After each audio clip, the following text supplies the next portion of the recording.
It's Benno here, and I'm lucky enough to be joined by one of my favourite authors, Bryce Courtenay. Hello. Hi, Benno. How are you? Oh, fantastic. And I've got to say, this is the first time that I've chatted to you, and it is an absolute pleasure. You've got such an amazing array of just fantastic stories, like Smoky Joe's Cafe, The Night Country, and The Persimmon Tree. All some of my favourites there, but you've got a new one out, Fishing for Stars. Yes, mate. I hope it's a nice book, and I hope it's enjoyed as much as the others have hopefully been enjoyed. Benno, by the way, collecting a new voice on radio is a real find for me because, I've been talking to some of the same guys for 18 years. So thank you for inviting me. That's terrific. But I think Fishing for Stars is a fairly typical Bryce Courtenay book, although I move away from that masculine side of things, and this is a story about two fabulous women. But I think every male should read it, actually, because they might learn something. I'll tell you what, I certainly could. Well, that concept, I was terrified as a male writer that I was going to try and get right inside the psyche of two very contradictory, strong women and get it right. I mean, we males are so bloody fundamental. I mean, we're sausages and mash with a bit of gravy thrown on top. That we are. And when you want to try to explain the complexity of a female, you can get yourself into an awful lot of trouble. So I walked right into this whole thing with my eyes wide shut and try to do it, and I think I pulled it off. And how difficult was it for you to actually get in that headspace and effectively write what is a more feminine view of things with these two strong women? It's still essentially a male writing. You can never get away from that. I mean, any guy reading this book would say, yeah. But the point is that at 75, you've been watching your partner for years and years and years. You've been watching the other gender carefully. You think, I think I'm just beginning at long last to kind of grasp the fundamentals of what the difference is between me and them. Yeah. Let me have a go, and even then your heart is in your mouth. But fortunately, in Persimmon Tree, where I introduced these two characters for the first time, I got so many hits on the website saying, "Wow, you got it.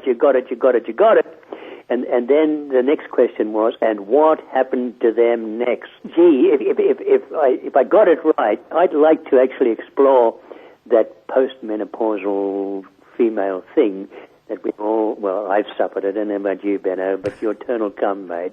Yeah, I can't wait. Yes, you can.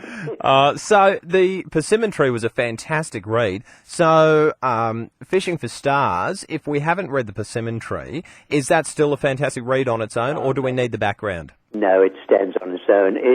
Writing sequels, writers hate doing them because that's the problem.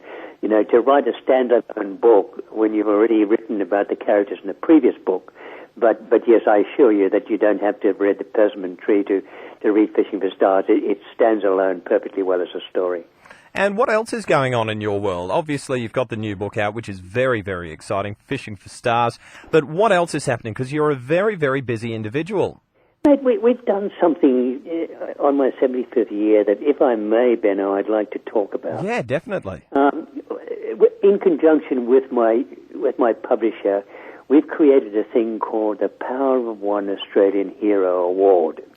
Now, wonderful. This is an award to people who get up in the morning and do something for their community or for their neighborhood or for the local school or whatever, selflessly, without expecting thanks, without expecting reward. They just do it. They just get up and do it. And they are the glue that holds our community together, not that stupid cult of celebrity that we've created over the last 10 or 15 years. Now, if somebody calls me a celebrity again, I'm going to throw up. But I think you're right. We do need to focus, especially in communities, on the unsung heroes, the people that work tirelessly. And these are the people. These are the glue in the whole structure. You take them out, and the whole thing collapses. So I thought, to reward somebody somewhere in Australia, I know it's only a drop in the ocean, but it's 50 grand that will help them to continue their work. It's something that I'd like to do. And so if there is anybody in your area at all, and there are, because there's hundreds of them, who you believe should get this award, or a reward, or whatever it is, it's a thank you, that's all it is, just get onto my website, brycecourtney.com, or the Penguin website, which is penguin.com.au, and get out the forms. They're not a big deal just to fill in, but we'll need to know the particulars and the details. And mate, Benno, wouldn't it be lovely if somebody won it in your area? Oh, that'd be fantastic. But most importantly, it doesn't matter who wins it. You know that you're rewarding a beautiful unsung hero. Well, hopefully, yeah. And you know, as I said, it's not much to be able to do, but it acknowledges that they're out there. I mean, if you had to take the carers out of our community, our whole medical system would collapse for a start. And then there are guys and ladies who do the most amazing things. We never hear about them. Very true, very true. That's a beautiful thing you're doing there, Bryce, and we definitely support that wholeheartedly. Oh, thank you, Benno. I really appreciate that.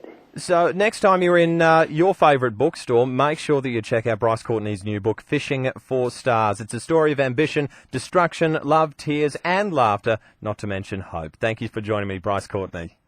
Benno, thank you so much for having me on your program. And next year we've got a date, promise me. Done. Oh, lovely. Thanks, mate.